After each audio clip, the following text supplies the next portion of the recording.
Yes, ma'am.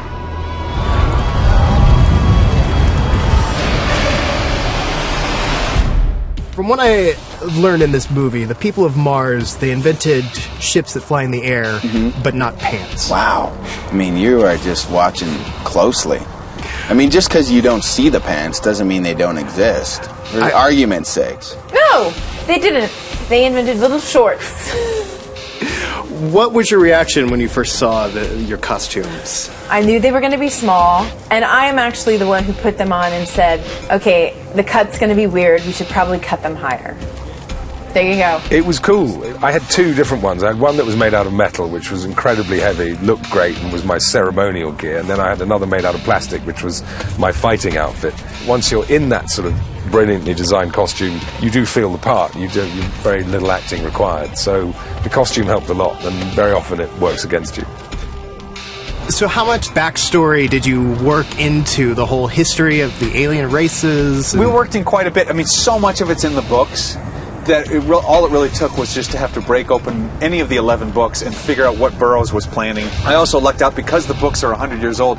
There have been fans, you know, particularly in the 50s and 60s, that had sort of culminated all these facts and made sort of guides and literally encyclopedias. So it was really helpful. It really gave me a leg up as a writer to be able to sort of start with all these rules and all these details that usually I have to start from scratch with. Tars Tarkas. Captain John Carter. Virginia. Virginia.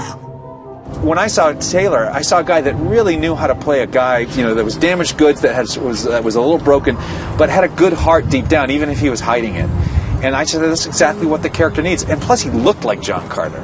Taylor has a sensitivity that is so touching, that mixed with this athleticism that absolutely the role required. Apart from being unbelievably good looking and ripped, he's someone who works incredibly hard, and I have great admiration for him as a person, and I think that comes across in the film. The heroics kind of come naturally to him because he's quite disciplined and works really hard and is a generous person and just fantastic with the physical stuff because he did a lot of it.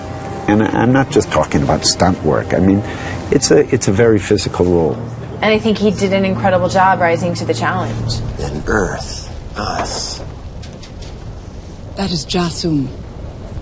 You are on Barsum, John Carter. Lynn walked into her first casting session. She had, you know, dark hair and just tan. She was all toned, and she just read her lines, and she had such a passion and a strength. Well, she's a black belt karate, so you wouldn't want to mess with her. The energy is really where the acting came in, because it was like, how hardcore is she? Like, from a scale from 1 to 10, how far does she go? And Andrew was like, a 10. She seems like someone worth fighting for. Yeah, and John will do anything and kill everyone in his path, whatever it takes. With all the fighting and jumping and running, did you have any close scrapes?